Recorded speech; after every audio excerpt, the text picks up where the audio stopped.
I want to talk about narcissism. I believe that narcissism is the great plague of modern society.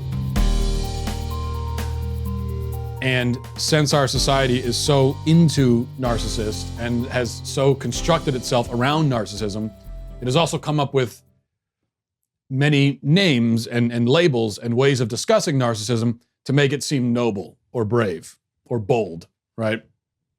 Now, I think it may help to begin with a definition. I don't always trust websites like Psychology Today, but in this case, I think Psychology Today provides a pretty good description of what narcissism is. Here's what the site says. Narcissism is characterized by, it says, a hunger for appreciation or admiration, a sense of specialness, and a desire to be the center of attention, and an expectation of special treatment reflecting perceived higher status. Okay, so that's narcissism. Now, here's a great example of it, in my view. There's this video that's gone viral online. It's a video of somebody, a woman, I think, I could be wrong, performing a bit of poetry about her struggles with trying to get her haircut as a, quote, non-binary person. And this is being hailed as, like I said, noble, brave, bold, beautiful. But really, I could just not imagine a better illustration of narcissism. In fact, it would not be an exaggeration to say that this poem that I'll play for you right now is perhaps the most powerful poem about narcissism that I've ever heard. So without further ado, here it is. Watch this.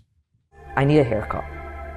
So option one is the salon.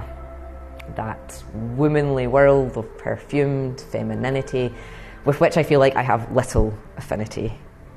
Or option two is the barbers, which isn't much better since this voice and these swells in my chest make me feel like an infiltrator.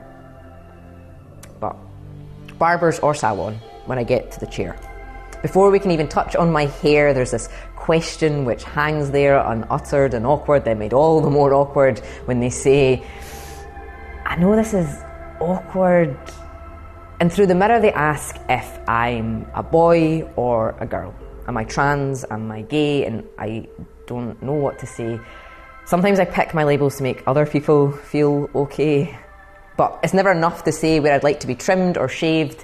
They need to know my sex. How else can they charge the appropriate rate? I'm sure you've seen the signs. Gents trim £5, women's trim 9. It doesn't matter how I define anyway when the hair on our head's charged by what's between our legs, and as usual, there always seems to be a higher price to pay for those who are female.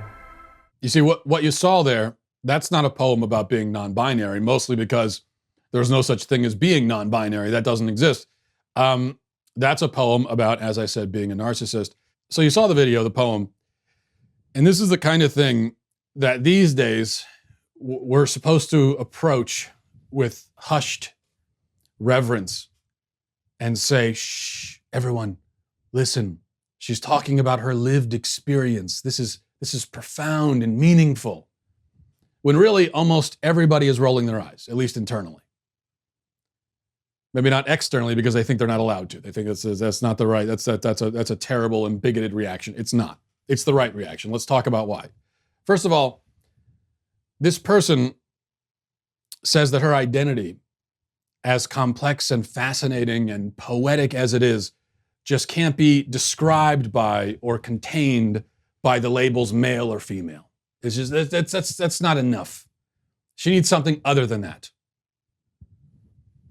Well, no, she doesn't, because nobody is other than that. You're either male or female. Okay, in her case, female, I think. Now, you can be a female who prefers short hair and baggy clothes. That's fine.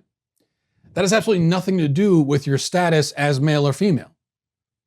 If you're a female with different fashion sense and aesthetic sensibilities from most other females, then you're just a female with different fashion senses and aesthetic sensibilities from most other females. That's it. It's not complicated.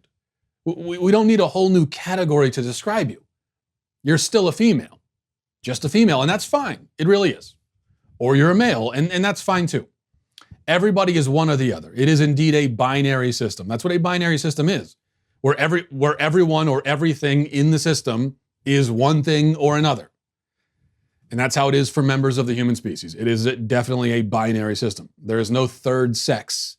doesn't exist. Now, there are people of either sex, a small minority, who suffer from deformities or abnormalities, but those are deformities and abnormalities within the binary. And the whole way we know that they are deformities or abnormalities is because they are within the binary. But some people have convinced themselves that these so-called traditional labels, these standard categories, are just too small, too shallow, too boring, too routine to contain them and their enormity. They're just so interesting and so deep and so amazing and incredible and different and manifold and nuanced. You heard it in the clip. The rest of the world, almost everyone else, can satisfy themselves with these labels, but not me. No, I'm just different. I'm something else entirely. I'm not like them. I'm not like you. I'm not like anyone. I have what was that on Psychology Today? I have a sense of specialness and a desire to be the center of attention. That's what it is. Well, I hope you enjoyed that clip from the Matt Walsh Show. If you did, go ahead and hit that subscribe button right down there so you can stay up to date on all of our future content.